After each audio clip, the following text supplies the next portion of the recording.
Hola Wambras, soy Tami y les quiero invitar a mi taller Guardianes de la Naturaleza.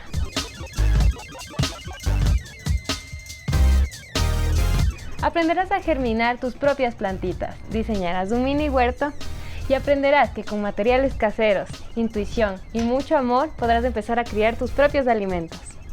Semillas, macetas, herramientas, vegetales y frutas, todo hecho por ti.